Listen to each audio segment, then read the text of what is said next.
l'apôtre Paul, dans une de ses épîtres, dira que la volonté de Dieu, plus particulièrement dans son épître aux Romains chapitre 12, il dira que la volonté de Dieu est agréable, elle est bonne, elle est parfaite, et que nous avons la capacité, chers frères et sœurs, de discerner cette volonté. Et pour cela, il faut que nous offrions, chers frères et sœurs, préalablement notre vie comme un sacrifice vivant. C'est ce qui sera de notre part un culte raisonnable, peut-être déraisonnable aux yeux des hommes, mais raisonnable devant Dieu. Vous savez, le culte qui plaît à Dieu, le culte qui réjouit le cœur du Seigneur, chers frères et sœurs, c'est l'offrande de notre vie. Nous devons offrir notre vie quotidiennement à l'autel du sacrifice. Ça nous parle de l'identification, chers frères et sœurs, sans laquelle il nous sera impossible de discerner, chers frères et sœurs, le plan de Dieu pour chacune de nos vies. L'identification a besoin des messages, 3 clés pour entrer dans ton héritage, 9 clés pour entrer en possession de ta bénédiction. Tout ça, c'est du bluff, chers frères et sœurs. Nous avons besoin du Saint-Esprit. Et c'est le Saint-Esprit qui va nous entraîner. L'Esprit et la parole ne font que un. C'est eux qui nous rentraîneront dans les projets que Dieu a pour nous. C'est eux qui nous conduiront, chers frères et sœurs, dans la voie du Seigneur. Alléluia. Et l'Écriture, chers frères et sœurs, l'Écriture nous dit que Jésus est le berger. C'est le berger qui conduit, chers frères et sœurs. Nous pouvons lire dans le psaume 23 qu'il nous conduit dans les verts pâturages, chers frères et sœurs. Et notre vie sera remplie de paix, notre vie sera remplie de joie. Chers frères et sœurs, nous serons remplis de la connaissance, de la révélation du Fils de Dieu. Si on se laisse conduire, chers frères et sœurs, par le Seigneur, chers frères et sœurs, dans le Seigneur, nous serons dans l'assurance du salut, nous serons dans l'assurance que même si il nous vient à mourir, chers frères et sœurs, nous ouvrirons nos yeux dans la présence de Dieu. Gloire à Dieu. Il est vivant, chers frères et sœurs. Il est Seigneur. Ce n'est pas facile parce que nous sommes dans la chair et nous sommes sur la terre. L'Écriture nous dit que Satan est sur la terre, il combat l'œuvre de Dieu, il s'oppose aux enfants de Dieu qui ont le témoignage. Apocalypse chapitre 12 verset 17, ceux qui gardent le témoignage de Jésus, ceux qui observent ses commandements, chers frères et sœurs. Et Satan, il s'oppose à l'œuvre de Dieu. Mais la Bible aussi nous dit dans le livre de 1 Pierre chapitre 5 que nous devons résister, nous devons nous soumettre à Dieu et résister. Il s'enfuira. Alléluia. Il s'enfuira parce qu'il a été vaincu, chers frères et sœurs. Jésus l'a livré en spectacle. Alléluia. Il a dépouillé de sa force. Et ce n'est qu'en Christ que nous pouvons avoir, n'est-ce pas, la force, la capacité de dompter l'ennemi, chers frères et sœurs. Et vous savez, nous avons chanté un cantique tout à l'heure. Veux-tu briser le péché du pouvoir? La force est en Christ. Elle n'est nulle part ailleurs que dans le Christ. Et l'apôtre Paul va dire aux Éphésiens de se revêtir, Éphésiens 6, de se revêtir, chers frères et sœurs, de se fortifier dans le Seigneur et dans la puissance de sa force. Ça veut dire qu'en dehors de Jésus, il n'y a pas de force. Tu n'auras pas la force spirituelle parce que tu adhères à une organisation quelconque. Tu n'auras pas la force spirituelle parce que tu suis un mouvement, tu suis un homme. Tu auras la force spirituelle, l'onction de Dieu, le revêtement de la... Matthieu chapitre 3, à partir du verset 13 à 17. Chers frères et sœurs, le titre de mon message, c'est les différents types de baptême. Oui, dans la Bible nous parle de 2 sortes de baptême. Il y a le baptême d'eau, celui qui avait été donné par Jean, et le baptême du Saint-Esprit. Mais aujourd'hui, nous voyons dans le monde, il y a plusieurs sortes de baptême. Il y a le baptême par aspersion, le baptême par versement. Le baptême par aspersion, c'est plus pratiqué dans les religions traditionnelles. On prend de l'eau, on met sur la tête, on dit voilà, tu es baptisé.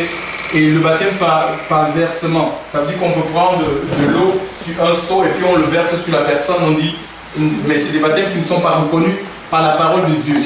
La Bible nous dit que toute écriture est inspirée de Dieu, utile pour corriger, pour convaincre, pour instruire, afin que l'homme de Dieu soit propre et accompli à toute bonne œuvre. Alléluia. Si nous ne voulons pas être trompés, nous avons besoin, chers frères, de revenir à la parole de Dieu. Et tout ce qu'on peut nous prêcher qui est en désaccord, en désharmonie, chers frères et sœurs, avec la parole de Dieu, nous devons, c'est à refuter, c'est à mettre de côté, même si c'est un ange du ciel qui vient te prêcher des choses qui ne sont pas dans la Bible, tu dois les refuser. Et pour cela, il faut que tu connaisses la Bible, que tu lises ta Bible. Mais c'est dommage aujourd'hui, beaucoup d'enfants de Dieu ne lisent pas la parole de Dieu. Raison pour laquelle on les mène au bout du nez.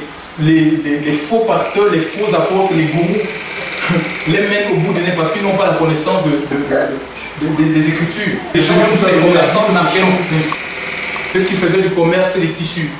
Et ces gens, vous savez, ils ont une particularité, ils ont l'habitude d'utiliser la teinture pour donner la couleur, pour donner différentes formes de couleurs donc au tissu. Donc on prenait le tissu, on le trempait dans un liquide et le tissu prenait la couleur du liquide dans lequel il était trempé. Voilà, donc et le Seigneur nous dit baptiser, ça veut dire immerger dans un liquide, plonger dans un liquide. Et dans la Bible, il n'est jamais mentionné qu'on baptise les enfants. On ne baptise pas les enfants, on ne baptise pas les nouveau-nés. On ne baptise pas les nouveau-nés. On ne baptise pas les nouveau-nés. Le Seigneur, on n'a jamais vu dans la Bible, que ce soit la Genèse à l'Apocalypse, où on a baptisé des nouveau-nés. Parce qu'aujourd'hui, quand on parle du sujet du baptême, c'est comme on te dit que moi j'ai été baptisé quand j'étais bébé. Non, mais la Bible n'a jamais dit de baptiser des nouveau-nés. L'Écriture est claire dans le livre de Marc, au chapitre 15, à partir du verset 16 à 17, il est dit que c'est le Seigneur qui va donner la recommandation à ses disciples, aller partout, le monde, prêcher la bonne nouvelle à toute la création. Celui qui croira et qui sera baptisé sera sauvé. Celui qui croira, donc un bébé n'a pas la capacité, n'a pas de conscience pour recevoir, il n'a pas d'intelligence pour recevoir, pour capter un message. Donc il faut avoir capté le message de Dieu et adhérer à ce message. Ensuite, le baptême, c'est la suite.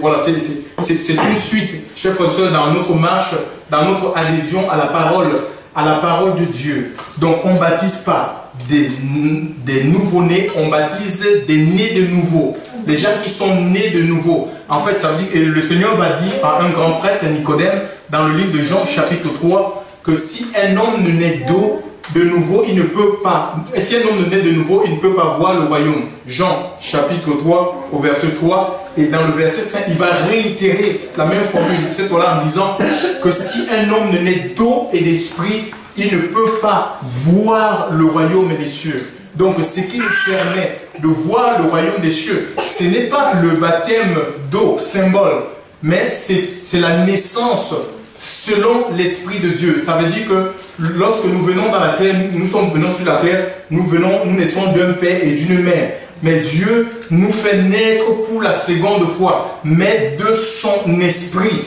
Nous naissons dans l'Esprit de Dieu, c'est-à-dire que par la puissance de la parole et l'Esprit associé à l'Esprit de Dieu, parce que Christ a été crucifié. Il a donné sa vie et le Saint-Esprit est répandu dans le monde pour convaincre les âmes, pour les faire naître à une nouvelle vie. Et la Bible dit, ces personnes-là qui ont expérimenté le mystère de la nouvelle naissance, ils deviennent en Christ des nouvelles créations. Les choses anciennes sont passées, nous dit l'Écriture. Ça dit qu'ils ont une vie transformée, un témoignage. Ils ont un témoignage et les gens, les voisins, ceux qui l'ont connu auparavant, ils peuvent dire que quelque chose s'est passé, quelque chose s'est produit. Et si on n'est pas passé par la nouvelle naissance, si on n'a pas expérimenté le mystère de la nouvelle naissance, même si on chante, même si on prêche, on n'est pas enfant de Dieu, on n'est pas connu de Dieu. Parce que pour être enfant de Dieu, il faut avoir reçu l'Esprit de Dieu. Et outre le fait de recevoir l'Esprit, parce que ce n'est pas suffisant, le Romains chapitre 8, verset 14 nous dit que seuls ceux qui sont fils de Dieu sont conduits par l'Esprit. Donc Dieu te donne l'Esprit. Il te donne son Esprit pour que tu te laisses conduire, que tu te laisses diriger. Parce que c'est l'Esprit l'Esprit a été donné pour nous guider dans les voies du Seigneur. C'est l'Esprit de Dieu qui connaît les voies de Dieu. C'est l'Esprit de Dieu qui connaît les projets de Dieu à notre égard. C'est l'Esprit de Dieu qui connaît les projets de Dieu pour l'assemblée. De même que la nuit au désert, lorsque Dieu a utilisé Moïse pour sortir Israël de 430 ans de souffrance, de servitude, d'esclavage, d'exploitation, l'Égypte qui est l'image de ce monde où les gens sont soumis à toutes sortes d'esclavage spirituel, d'esclavage du péché. L'Écriture nous dit que l'homme est esclave de ce qui domine dans sa vie. S'il y a des choses qui nous ont fait service, nous sommes esclaves de ces choses. Et en Christ, il y a la possibilité d'être délivré de toute forme d'asservissement. Et mais quand le Seigneur il te délivre, il ne te laisse pas vide. Il va te donner son esprit pour que l'Esprit de Dieu te donne, t'affectionne aux choses d'en haut, que tu n'aies plus goût aux choses qui t'asservissaient, aux choses qui te liaient. Et l'Esprit de Dieu va, lui qui sonde les cœurs et les reins, nous dit l'Écriture, c'est comme un projecteur. Il va projeter dans ta vie parce que le but c'est que tu ressembles chaque jour davantage un peu plus au Seigneur. Il va éclairer ta vie pour te montrer des choses qui sont à changer, à être transformées, et à toi de mettre ta volonté, à toi de désirer ce changement. Alors, lui, il le fera, parce que tu ne peux pas par toi-même. Alléluia, le péché, c'est spirituel. Donc, on ne peut pas combattre le péché par nous-mêmes.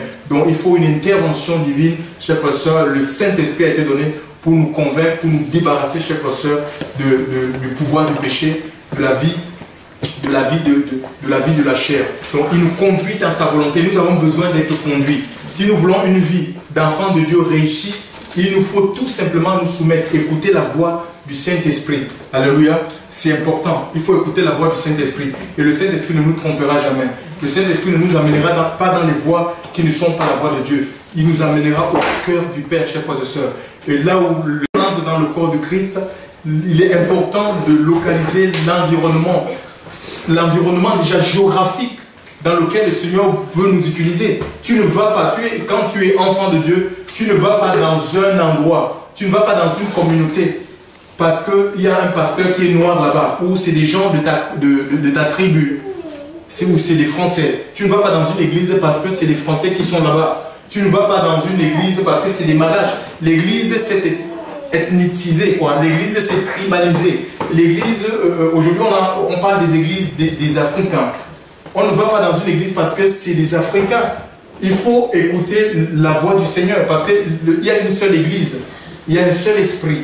Et Dieu nous conduit, il te conduit et tu vas, même si c'est un endroit qui ne t'arrange pas, même si c'est des gens que tu ne connais pas, tu dois aller dans cet endroit parce que c'est là que Dieu veut t'utiliser. Il veut que tu sois utile pour le corps, n'est utile pour le corps, n'est pas utile pour l'organisation. Le Seigneur ne nous a pas appelés à bâtir des organisations. Hein? L'église, c'est des personnes. Alléluia. C'est une assemblée, une communauté d'hommes et de femmes qui adorent Dieu en esprit et en esprit. On n'est pas là pour faire les œuvres de la chair. Hein? Il y a des œuvres de Dieu et les œuvres des organisations, les œuvres des pasteurs. Mais on n'est pas là pour accomplir les œuvres des pasteurs, les œuvres des organisations. Mais on est là pour accomplir l'œuvre de Dieu, le projet de Dieu. Et c'est l'Esprit de Dieu qui va nous entraîner dans les projets que Dieu a pour chacune de nos vies. Même ces projets, même elles peuvent être indépendamment de ce que l'organisation a préétabli.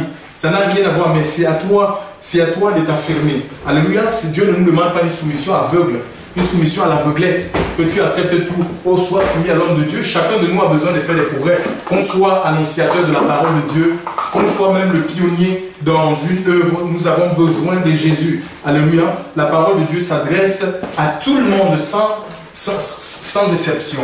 Donc nous allons écouter l'environnement. J'ai parlé de l'environnement. L'environnement géographique, c'est important, et l'environnement spirituel aussi. Alléluia. Deux personnes ne peuvent pas marcher ensemble s'ils ne sont pas d'accord. Il faut qu'on soit d'accord sur la doctrine. Un peu comme les apôtres, la Bible nous dit qu'ils persévéraient dans l'enseignement des apôtres. Alléluia. Donc c'est la parole de Dieu qui doit nous rassembler, chers frères et sœurs, qui doit nous réunir. Si on n'est pas d'accord sur la doctrine, tu vas me dire que tu n'as pas de place à faire. Dieu ne nous appelle pas à entretenir des systèmes. Il y a des systèmes qui sont mis à place où on parle de l'argent matin, midi, soir, où on se permet même de vendre la parole de Dieu. On vend, ça dit qu'on n'a aucune crainte, rien du tout. On vend la parole du Seigneur, on écrit les CD, on vend les DVD, on vend, c'est chacun qui écrit son livre, il le vend. Tout est bon à vendre les écoles bibliques payantes avec des formules. Formule premium, formule light, formule simple. Mais on n'a jamais vu ça dans la Bible. On n'a jamais vu ça dans la parole. Aucun apôtre n'a vendu l'évangile de l'apôtre Pierre. Et même c'est dans une période, ils ont écrit, imaginez il y a beaucoup de personnes quand on parle de la vente, ils disent que non, ils ne sont pas d'accord. Mais regardez, ils disent que non, il faut faire avec son temps. Mais regardez, le temps où on a écrit la Bible, c'était qu'on écrivait les Écritures sur des peaux de bêtes. Ça pouvait être cher. Et mais ces personnes-là, avec vraiment, ils donnaient, ils partageaient les lettres. Ils auraient pu les vendre parce que les peaux de bêtes, c'est pas c'est pas quelque chose de donné. Mais aujourd'hui, avec tous les moyens qu'on a, on a par le biais d'Internet, les gens, ils ont des mails. On peut les donner les messages gratuitement. On peut, par des CD vierges, les gens peuvent venir avec des CD vierges dans l'église. Les gens, ils peuvent venir même avec des rames de papier. Ils achètent leurs rames de papier et on les photocopie des enseignements. Le Seigneur a dit, vous avez reçu gratuitement, donné gratuitement. On n'a pas, avant, c'était dit qu'ils vendent et puis, avec l'argent récolté, ils réinvestissent dans l'œuvre. Quelle œuvre? L'œuvre de Dieu ou l'œuvre de l'homme? Parce que si Dieu voit une œuvre, si Dieu suscite une œuvre, il va mettre en place les moyens matériels, les moyens financiers. Nous l'avons, l'exemple de Jésus lui-même. L'Écriture nous dit qu'il était entouré dans les évangiles. Il était entouré avec des hommes et des femmes qui le servaient avec leur bien. Donc il va susciter des gens parce que tout le monde n'est pas appelé à soutenir l'œuvre de Dieu financièrement. Donc il y a des gens que Dieu va donner la liberté pour soutenir le ministère. C'est une fausse excuse, c'est une excuse qui ne tient pas. Dire qu'on vend les CD, on vend les DVD, on vend même les impositions des mains aux gens en disant que nous allons, avec cet argent, on réinvestit. En fait, c'est des gens qui sont atteints par l'esprit de Judas. Judas était un apôtre du Seigneur. C'est pas parce que quelqu'un vous lit la Bible que réellement il sert le Seigneur. La Bible dit qu'on le reconnaîtra aux fruits. Matthieu chapitre 7, verset 15 à 20. On reconnaîtra aux fruits. Si c'est le fruit de la cupidité, ils vont vendre le Seigneur, ils vont brader l'évangile. Et c'est une honte pour ce genre de serviteurs parce qu'on ne peut pas vendre quelque chose qu'on a reçu de Dieu. Il dit, vous avez reçu gratuit, donnez gratuitement. Alléluia. Et Dieu va toucher le cœur. Si poussé par le Saint-Esprit, les gens parlent de la part de Dieu. Ça veut dire que poussé par le Saint-Esprit, Dieu va disposer aux gens à donner, à contribuer financièrement sans qu'on les force, on les impose, on fasse des appels d'argent. Et ces églises-là, on prêche la prospérité. C'est des églises où on prêche la prospérité matin, midi, soir. On prêche la prospérité aux gens. Et ils disent qu'ils sont riches. Mais ils ne peuvent pas dire, ces pasteurs-là qui disent qu'ils sont riches, Dieu les enrichit, ils ne peuvent pas dire comment est-ce que Dieu les enrichit, à part si ce n'est pas faire les appels d'argent répétitifs. Ça veut dire qu'ils se repaissent sur le peuple, ils dépouillent, ils utilisent la Bible comme une carapace pour voler, pour escroquer, pour dépouiller le peuple. Chers frères et sœurs, mais nous devons sortir, c'est des abominations, nous devons sortir de ces endroits. Dieu ne nous a pas appelés à reconstruire, ils vont dire qu'ils veulent reconstruire les temples. Reconstruire quel temple? On n'a pas à reconstruire le temple. C'est nous le temple du Saint-Esprit. Nous sommes, et là, 2 ou 3 sont assemblés. L'Écriture nous dit que le Seigneur est là. On n'a pas besoin de reconstruire le temple. L'Église n'a pas besoin d'être reconnue par le monde. L'Église, elle est invisible. Elle est cachée, l'Église du Seigneur. On n'a pas besoin de reconstruire les temples. C'est nous, c'est Dieu. Nous devons laisser la parole de Dieu nous construire, chers frères et sœurs. C'est Dieu qui nous construit, qui construit nos vies par sa parole pour que nous devenions des temples vivants, chers frères et sœurs. Des temples en esprit pour lui.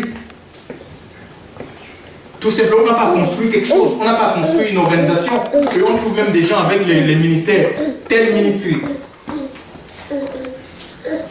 Romain ministry, Jacques ministry. On n'a pas vu ça dans la Bible, les apôtres. Ils parlaient, ils étaient esclaves de Christ. Quand on lit l'apôtre Paul, il dit, moi l'esclave de Jésus. L'apôtre Pierre dit, moi l'esclave de Christ. Les gens cherchent un nom, une identité. Mais on n'en a pas besoin. Notre identité, c'est en Christ. Notre identité, on la trouve en Christ.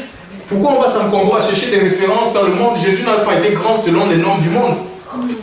Et le plus grand, c'est celui qui est au service. Et quand Dieu nous donne le don, ce n'est pas pour qu'on utilise, on asservisse nos frères et sœurs. Ce n'est pas pour qu'on les gens nous obéissent au doigt et à l'œil. C'est pour servir. Alléluia. C'est pour édifier le corps. Dieu a donné les ministères, les services et les dons pour édifier l'Église, pour rendre l'Église forte, pour équiper l'Église. Afin que l'Église ne soit pas emportée à tout vent de doctrine, à tout vent de philosophie. Qu'elle soit enracinée dans son Seigneur. Alléluia. Qu'elle s'attache à Dieu, pas à un homme, pas à un bâtiment, à une organisation. Parce que toutes ces choses ne sauvent pas. La religion, les organisations sont creuses, elles sont vides. Il n'y a pas la vie dans ces choses. C'est Jésus qui est source de vie. Et nous avons besoin d'être attachés, d'être continuellement connectés à lui. Mais ça coûte.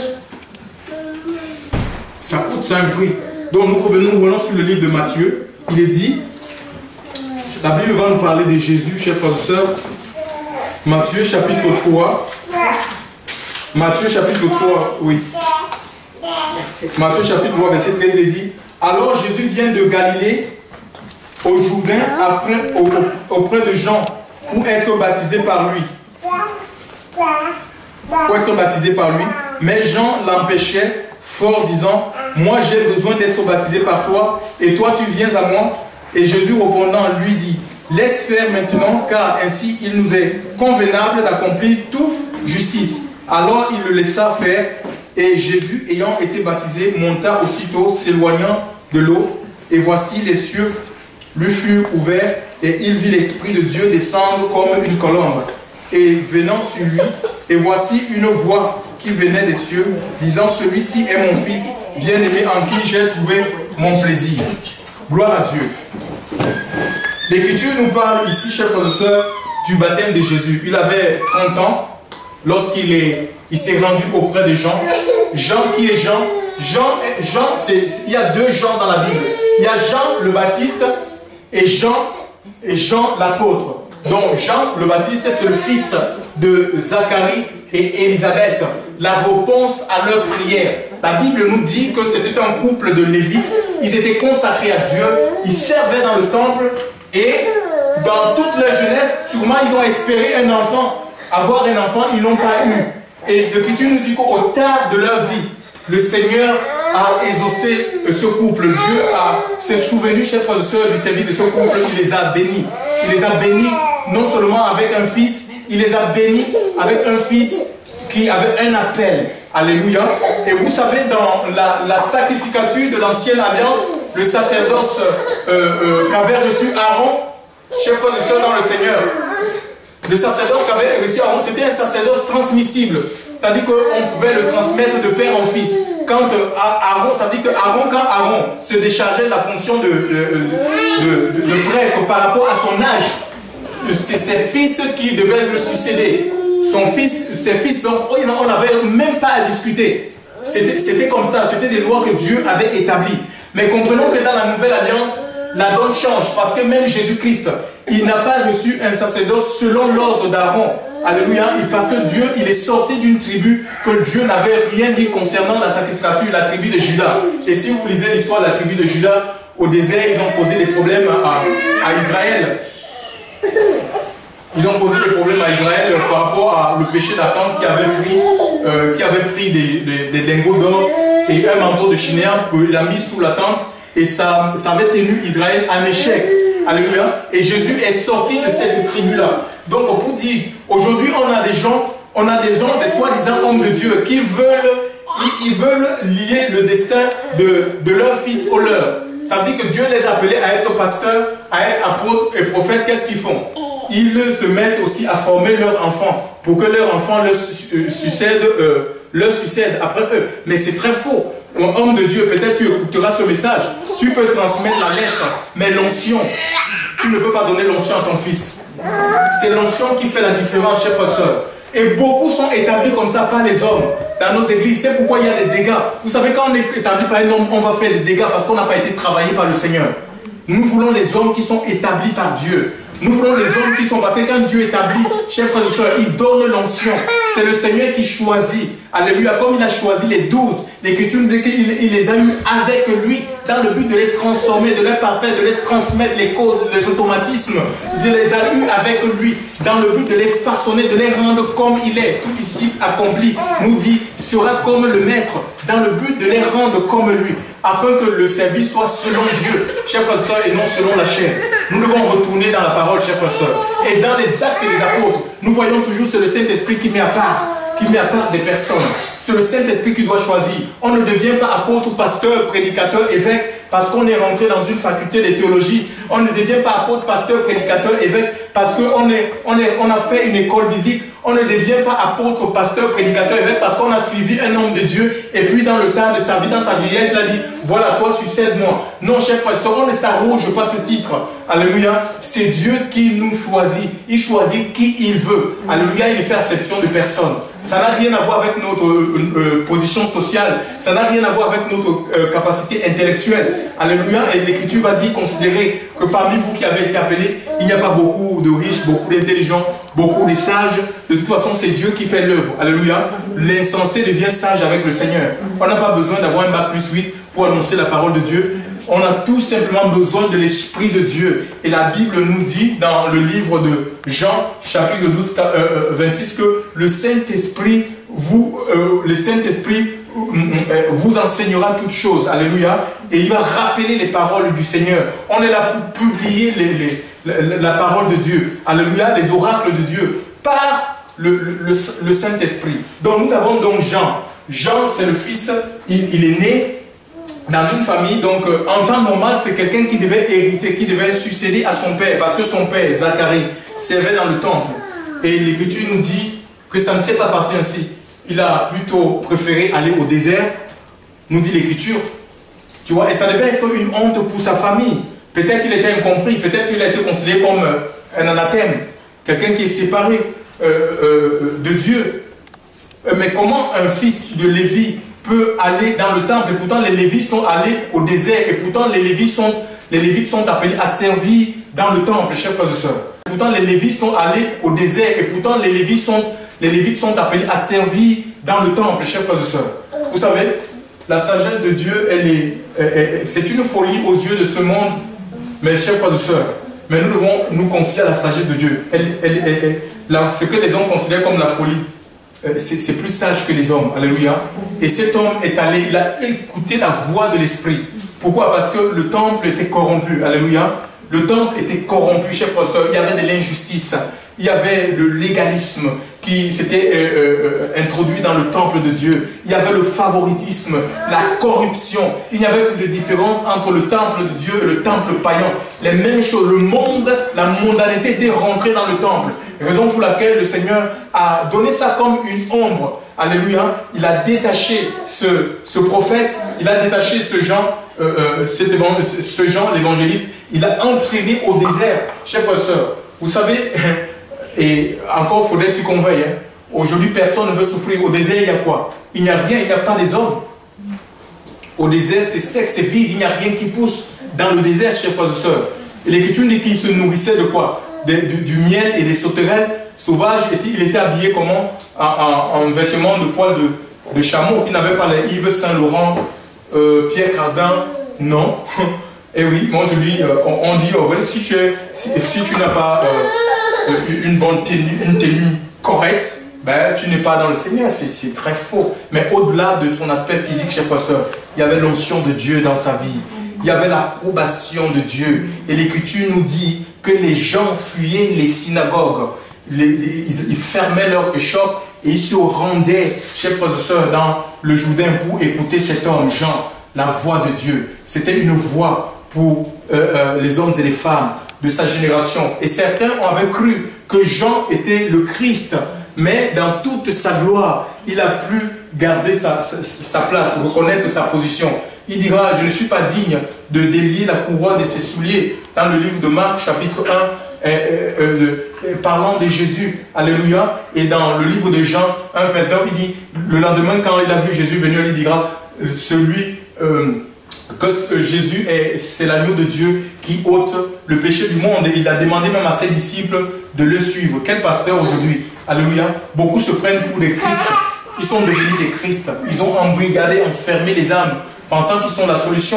La Bible dit dans le livre de Actes chapitre 4 verset 12 qu'il n'y a de salut en aucun autre, car il n'y a sous le ciel aucun autre nom qui ait été donné parmi les hommes par lequel nous devions être sauvés. Il n'y a sous le ciel, sur la terre, plus bas que la terre, aucun autre nom qui ait été donné parmi les hommes par lequel nous devons être sauvés. Ce n'est pas le nom d'un pasteur, ce n'est pas le nom d'une organisation, chers frères et sœurs, qui sauve, mais c'est le nom de Jésus. Et l'Écriture nous dit que quiconque invoquera le nom du Seigneur sera sauvé. Alléluia. Le mot c'est sozo. Ça touche le corps, l'âme et l'esprit. Dieu nous sauve en entier dans notre tripartite. Alléluia. Il nous sauve corps, il nous sauve âme, il nous sauve esprit. Donc les gens se rendaient auprès de ce prédicateur, chers frères et sœurs, qui apparemment n'avait rien. Il n'avait rien, il dormait sur la poussière du désert. Mais chers frères et sœurs, vous savez, il y a le contentement avec Dieu. Vraiment, quand on a l'Esprit de Dieu, on ne s'encombre pas des choses du monde. L'Esprit de Dieu nous détache des choses de la chair. Il ne mangeait pas les rôtis de veau. Il a refusé ça dans le temple parce qu'on offrait les veaux, on offrait les vaches, on offrait les bœufs. Mais cet homme a refusé tous ses privilèges avec les habits sacerdotaux. Il a refusé ces choses pour accepter le vêtement de poil de chameau. Et quand Jésus va parler même de Jean, en disant à ses disciples, qu'êtes-vous allés voir au désert? un roseau agité par le vent. Mais quand vous allez voir un homme habillé des habits magnifiques, il dit ceux qui ont les habits magnifiques sont dans les temples, ils sont dans les maisons. Mais je vous dis qu'un prophète, de tous ceux qui sont nés des femmes, personne n'est plus grand que Jean, chers frères et sœurs. Il était la bouche de Dieu. Et le Seigneur, le monde est désert, chers frères et sœurs. Le monde est sec. Le monde est vide de Dieu, chers frères et sœurs. Et il faut que l'Église prie pour que Dieu lève des gens comme Jean, des gens remplis de l'Esprit de Dieu. Parce qu'il y a dans le monde, chers frères et sœurs, il n'y a rien qui peut nous remplir, nous étancher, chers frères et sœurs, pour satisfaire notre vie. Nous avons besoin de la présence de Dieu. L'homme a été créé pour Dieu, chers frères et sœurs. Même dans les heures sombres de sa vie, même quand il ne le connaît pas, il crie à Dieu. Quand il est face à un accident, il dit mon Dieu, parce qu'il a été créé pour lui, chers frères et sœurs.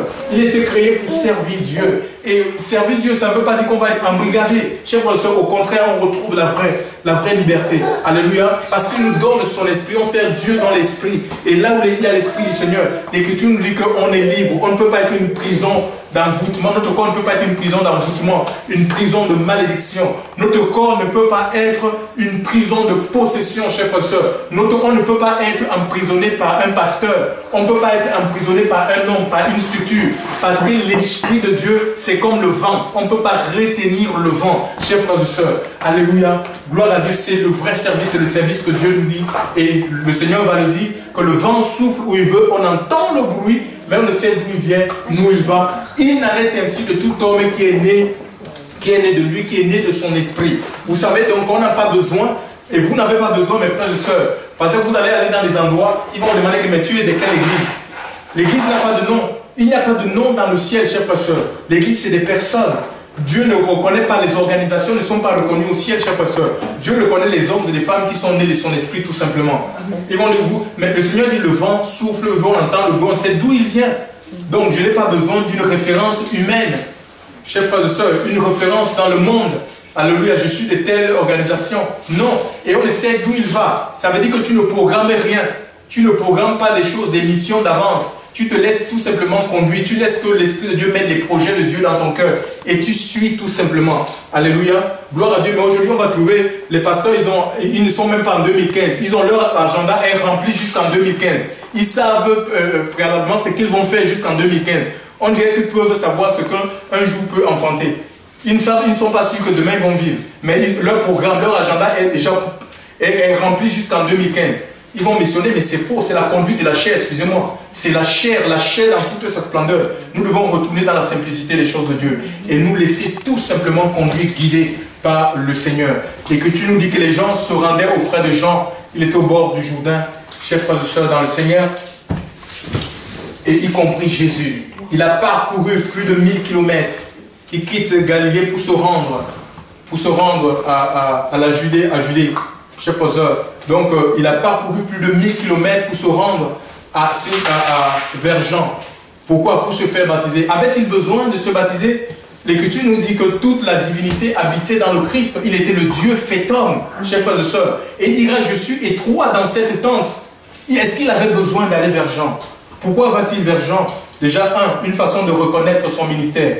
Aujourd'hui, on a vraiment des gens qui pensent qu'ils peuvent tout. Il n'y a que eux qui sont appelés. C'est très faux. C'est très faux. Revenons tout simplement. Il va reconnaître son ministère. Il reconnaît son ministère. Le fait d'aller vers Jean, ça veut dire qu'il reconnaît le ministère de Jean. Il reconnaît que Jean aussi, c'est un envoyé de Dieu. Alléluia. Et nous devons comprendre une chose, chers frères et sœurs, que chaque enfant de Dieu, tous ceux qui ont été appelés par le Seigneur, ont une part dans les choses de Dieu. Un homme ne peut pas tout faire. Même si tu as tout reçu, tu peux avoir reçu les 5 ministères, tu peux avoir reçu tous les dons. Mais tu ne peux pas tout faire. Alléluia. Tu as besoin de ton voisin. Tu as besoin de ta voisine. Parce qu'il a reçu une portion, chers frères et sœurs, de Dieu. Chaque enfant de Dieu a reçu une portion de Dieu, chers frères et sœurs. Alléluia. L'église, c'est un corps. Le corps ne peut pas seulement être le bras ou la bouche, sinon c'est un monstre. Alléluia. Et le Seigneur ne prendra pas un monstre. Le Seigneur n'enlèvera pas une église monstre. Amen. Alléluia. Non. L'église, c'est un corps. Nous devons reconnaître qu'il y a une diversité de ministères, nous dit l'Écriture. Dans le livre des Corinthiens, une diversité de ministères, une diversité de services, une diversité de dons. Il y a une diversité d'appels, chers frères et sœurs, mais c'est le même esprit. Alléluia. Il nous faut l'humilité. Certains sont imbus de l'eux-mêmes. Ils pensent que c'est eux seuls qui savent les choses de Dieu. En dehors de personne, c'est très faux. Reviens tout simplement. Reviens dans la simplicité des choses de Dieu. Alléluia. Tous ceux qui ont été appelés par le Seigneur, ils ont reçu. Alléluia. C'est le seul endroit. Le royaume des cieux, chers frères et sœurs, est le seul endroit où il n'y a pas de chômage. Amen. Oui, le Seigneur, quand il nous appelle, il nous donne quelque chose à faire. Alléluia. Et chaque enfant de Dieu a reçu quelque chose à faire. Et pour cela, peut-être tu ne sais pas, tu te poses la question, mais j'ai été appelé, je ne sais pas ce à quoi je suis appelé à faire. Va dans la chambre tout simplement et demande au Seigneur. Il te le révélera. Il te révélera ce pourquoi il t'a appelé. Parce qu'il ne nous a pas appelés pour occuper le banc de l'église inutilement. Ou pour chauffer le banc de l'église, pour être conduits comme des religieux. Alléluia, agir mécaniquement. Assis, debout, assis, debout, assis, debout. Non. Alléluia, c'est pour faire quelque chose. Alléluia, c'est pour son œuvre. Tu es appelé pour son œuvre. Alléluia, gloire à Dieu. Donc Jésus va se rendre auprès de Jean. Il reconnaît son ministère et il va se faire baptiser. Alléluia. Aussi, c'est prophétique parce que quand il va envoyer ses disciples à la fin de sa vie, chers frères et sœurs, avant qu'il n'aille à la croix, il le dira, allez par tout le monde, prêchez la bonne nouvelle à toute la création. Celui qui croira et qui sera baptisé sera sauvé. Et donc lui-même, étant le précepteur, ça veut dire qu'il a cru dans le message de Jean et il s'est fait baptiser. Alléluia. Donc il a servi d'exemple. Il est là comme un exemple, un précepteur. Chers frères et sœurs, pour que tous ceux qui viennent fassent comme lui. Il est le chemin, il est la vérité, il est la vie. Alléluia. S'il est passé par le baptême, ben nous aussi, tous ceux qui se réclament de lui doivent suivre son chemin. Et je dois vous dire une chose, qu'il n'y a pas, voilà encore une hérésie dans l'église du Seigneur. Il y a des gens qui sont convaincus par le Saint-Esprit, ils veulent se faire baptiser et puis on les fait faire des cours. Parfois c'est des cours payants. On dit oui, il faut que tu fasses d'abord les cours de membres. On n'a jamais vu ça à l'église. Cours de membres payants ou les cours de baptême, attends 2 ans, 3 ans. Non. On a l'unique Éthiopien quand Philippe l'a rencontré au désert. Il dira voici de l'eau. Voici de l'eau. Et le même jour, il n'a pas attendu, chers frères et sœurs. On doit laisser les gens, c'est l'œuvre du Saint-Esprit, ce n'est pas une œuvre charnelle, une œuvre institutionnelle, chers frères et sœurs. C'est l'œuvre du Saint-Esprit. Si les gens sont convaincus par l'Esprit de Dieu et qu'on voit le fruit dans la vie de la personne, que cette personne veut aller plus loin avec le Seigneur, ben pourquoi le priver de l'autre? La même chose s'est produite dans la maison de Corneille quand l'apôtre Pierre s'est mis à prêcher. La Bible nous dit que le Saint-Esprit est descendu dans cette maison et tous se sont mis à parler en langue et l'apôtre va dire mais pourquoi on va refuser de l'eau aux gens qui ont expérimenté le baptême de l'Esprit? Ça veut dire que c'est lié. Alléluia. C'est lié et Jésus ici il va se baptiser comme étant un précepteur, mais l'Écriture nous dit que quand il est sorti, Jean va le résister en disant non mais c'est moi qui ai besoin d'être baptisé par toi et toi tu reviens à moi, une façon aussi de reconnaître. Ça dit qu'ils reconnaissent le ministère. Il y a comme là une interdépendance entre les ministères, chers frères et sœurs. Et l'église du Seigneur, si elle est dans un chaos aujourd'hui, c'est parce que, frère, l'église, ce n'est pas l'Esprit de Dieu qui gouverne l'église du Seigneur. L'église, elle est fausse, elle est corrompue. La chair a le dessus sur l'église. Raison pour laquelle il y a les luttes et les combats. C'est comme un ring. Les pasteurs, ils se battent entre eux. C'est le pouvoir, c'est l'argent qui est à l'origine de ça, parce que chacun veut contrôler. On s'est approprié de l'œuvre de Dieu. On s'est accaparé de l'œuvre de Dieu. Tout en utilisant l'œuvre de Dieu. On a fait notre œuvre tout en utilisant le nom de Dieu. Alléluia. C'est ça le problème aujourd'hui. C'est pourquoi le Saint-Esprit n'agit plus. Il y a l'église qui doit être un lieu de guérison, de restauration, de transformation, de libération. C'est devenu plutôt, je crois, un asile psychiatrique où les gens sont malades, ils viennent même en bon état, ils retournent fous. Ils viennent riches, ils retournent pauvres. On les appauvrit, on les prend tout ce qu'ils ont. C'est rempli de loups. C'est rempli de loups, chers frères et sœurs. Mais il nous faut discerner, chers frères et sœurs. Il nous faut avoir le discernement, il faut lire la Bible, parce que les enfants de Dieu ne lisent pas la Bible. Lisez la Bible, c'est écrit, vous mettez en pratique, c'est pas écrit, même si c'est le super apôtre, dit, pardon, garde ça pour toi et ta famille. Eh oui, c'est à refuter. C'est à refuter, chers frères et sœurs. La vérité a un prix. Peut-être qu'on vous rejettera, mais ce n'est pas un souci.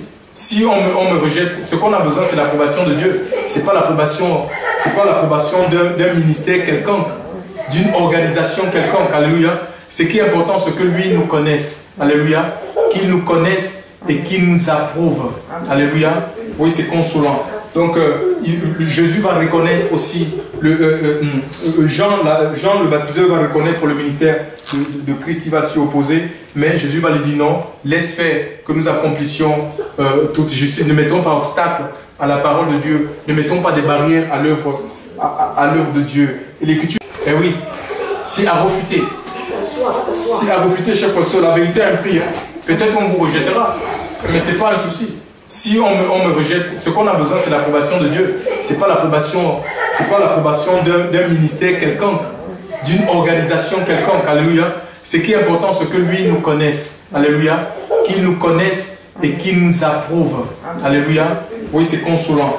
Donc, Jésus va reconnaître aussi, Jean le baptiseur va reconnaître le ministère de Christ, il va s'y opposer, mais Jésus va lui dire non, laisse faire que nous accomplissions toute justice. Ne mettons pas obstacle à la parole de Dieu, ne mettons pas des barrières à l'œuvre de Dieu. Et l'Écriture nous dit que quand il sort de l'eau, il voit l'Esprit de Dieu descendre sous la forme d'une colombe. Alléluia. Et une voix va se faire entendre en disant, celui-ci est mon fils bien-aimé, écoutez-le. Donc, mais qui écoutons-nous aujourd'hui? Nous écoutons les paroles imbéciles des hommes, les paroles imbéciles des soi-disant hommes de Dieu, ou nous écoutons la voix du Saint-Esprit qui nous parle. Chers frères et sœurs, vous savez, les hommes peuvent nous embrigader, ils peuvent nous mettre dans un joug et nous faire croire qu'on est dans la volonté de Dieu. Pourtant, Dieu ne nous veut même plus dans cet endroit. Alléluia. Il y a beaucoup d'enfants de Dieu qui sont retenus comme ça. Dieu a un projet pour eux, pour les amener. L'Esprit de Dieu les parle, mais ils sont tellement, on les a liés, on les a endoctrinés, on les a lavé le cerveau, qu'ils ne peuvent pas, ils ne peuvent plus se relever, chers frères et sœurs. Et ils passent des années comme ça, 20 ans, 30 ans. On continue toujours à les prêcher. Dieu a tant aimé le monde.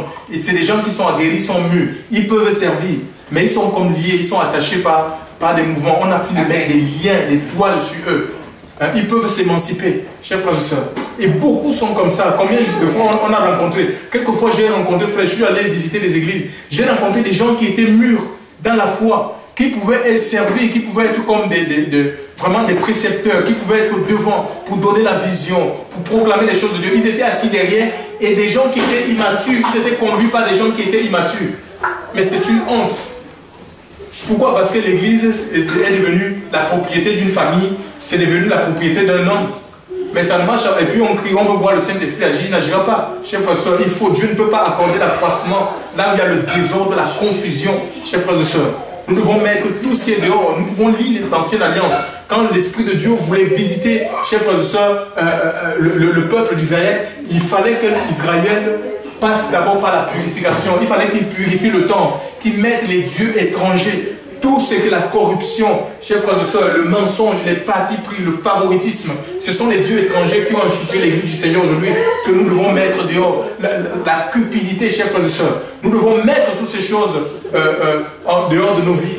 Et alors l'Esprit de Dieu va agir pleinement. Et le peuple va rentrer dans les promesses que Dieu a pour elle. Voilà. L'Écriture nous dit que l'Esprit est descendu sous la forme d'une colombe. Et il y a une voix qui se fait entendre en disant, celui-ci est mon fils bien-aimé en qui j'ai mis tout mon plaisir. Donc, frère, le seul modèle que nous avons et que je connaisse, c'est Jésus. Ce n'est pas un pasteur, ce n'est pas un apôtre, ce n'est pas un prophète, ce n'est pas David. Ce n'est pas, je dis oui, les David, les Abraham, c'est des modèles, mais je parle du modèle parfait. Alléluia. Jésus n'a failli en rien. Et nous devons avoir nos yeux continuellement fixés sur le Christ et Jésus. Alléluia. Détachons nos yeux des hommes. Arrêtons de regarder les hommes. Parce que même parfois les pasteurs qui vous dirigent là, vous ne savez pas, c'est des gens, parfois ils ont signé des pactes avec Satan. Mais vous les suivez seulement dans leur erreur. Il faut faire attention. Vous avez la parole de Dieu. C'est notre miroir, chers frères et sœurs. On les suit dans leurs erreurs, dans leurs égarements. Parce qu'ils savent tordre l'Écriture, chers frères et sœurs. Mais l'Écriture, la Bible nous dit que c'est pour leur propre ruine, pour embrigader, pour enfermer les gens dans l'ignorance. Ils sont experts dans l'art de tordre les Écritures, mais regardez à Jésus, chers frères et sœurs. C'est lui le modèle parfait dans le service. Jésus n'a jamais vendu l'évangile. Et si on se réclame du Seigneur, on fait comme le Maître. Il dit, tout disciple accompli, tout disciple fait, équipé, chers frères et sœurs, sera comme Jésus. Alléluia. S'identifiera à Christ. C'est ça, le baptême, en fait, c'est le symbole de la mort, de la résurrection. C'est le symbole de la mort, de l'ensevelissement, de la résurrection de Christ. Alléluia. Voilà, donc quand on se baptise, ça veut dire qu'on meurt à nous-mêmes. C'est une façon de mourir à nous-mêmes, de mourir à notre vie, à nos projets, à nos réalisations personnelles, de mourir à notre personne pour laisser, pour vivre non plus pour nous. Quand on revient à la vie, ça veut dire qu'on vit pour le Christ maintenant. Alléluia. On vit la vie de Christ. Alléluia. Et voilà, donc c'est ça. Et comprenez aussi qu'il y a deux styles. Voilà, je parlais de deux styles de baptême. Il y a le baptême d'eau, c'est ce que le baptême qu'avait reçu Jean, mais il y a un autre baptême, celui de l'Esprit. Alléluia. Le baptême du Saint-Esprit. Dans le livre de Marc, il est dit que c'est Jésus qui baptise de Saint-Esprit et de feu. C'est l'éloge que va faire Jean. Que va faire Jean l'apôtre. Alléluia. Jean le Baptiste.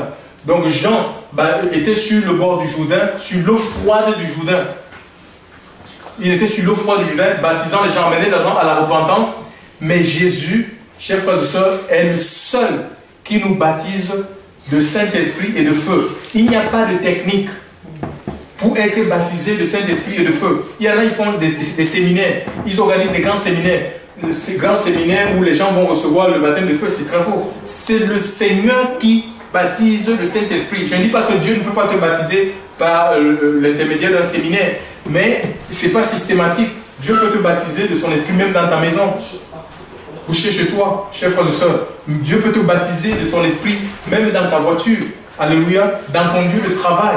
Il n'y a pas de lieu où Dieu ne puisse agir, chers frères et sœurs. Là où le cœur est ouvert, le Seigneur se manifeste, il se glorifie et c'est Jésus seul qui baptise. Et nous avons besoin de ce baptême, chers frères et sœurs. Pas seulement le baptême d'eau. Alléluia. Nous avons besoin du baptême de l'Esprit. C'est le baptême qui nous transforme. C'est le revêtement de la puissance de Dieu. C'est le baptême qui nous fait de nous des témoins, chers frères et sœurs. Des témoins en puissance. Alléluia. C'est le baptême de l'Esprit. Et seul Jésus, et la Bible nous dit, plus de 700 ans avant le Christ, il y a Daniel qui a vu ce fleuve-là.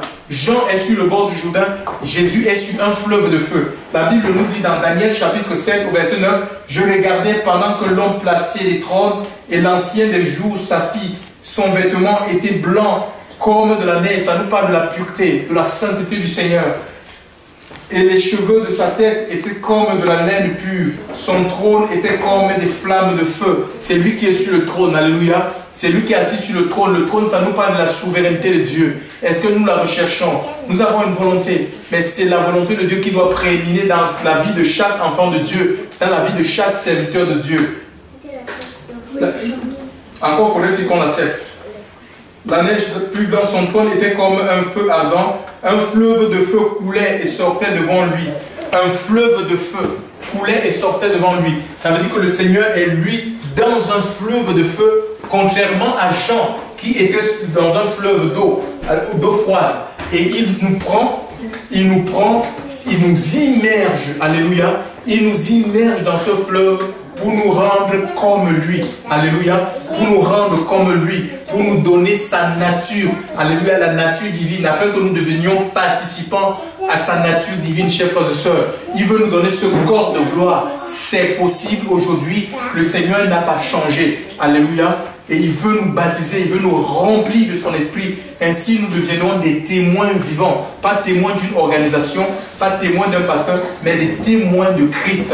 Vous recevrez une puissance. Le Saint-Esprit, nous l'Écriture survenant sur vous, et vous serez mes témoins. Sans le Saint-Esprit, chers frères et sœurs, il n'y a rien. Sans le baptême de l'Esprit, chers frères et sœurs, je vous assure, nous allons continuer à vivre dans le péché, parce que le Saint-Esprit, c'est un peu comme le sel.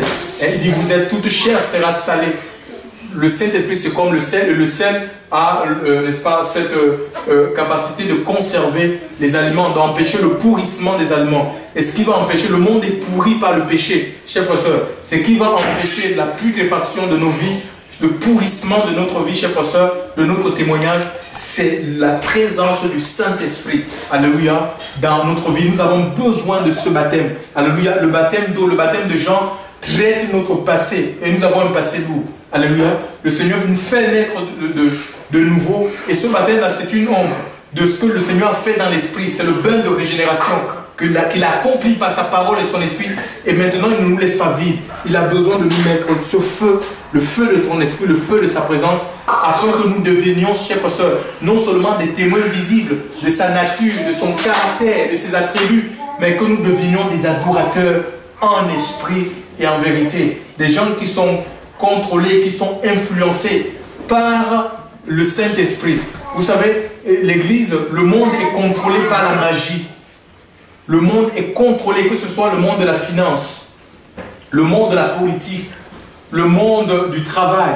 Tout est contrôlé par la magie.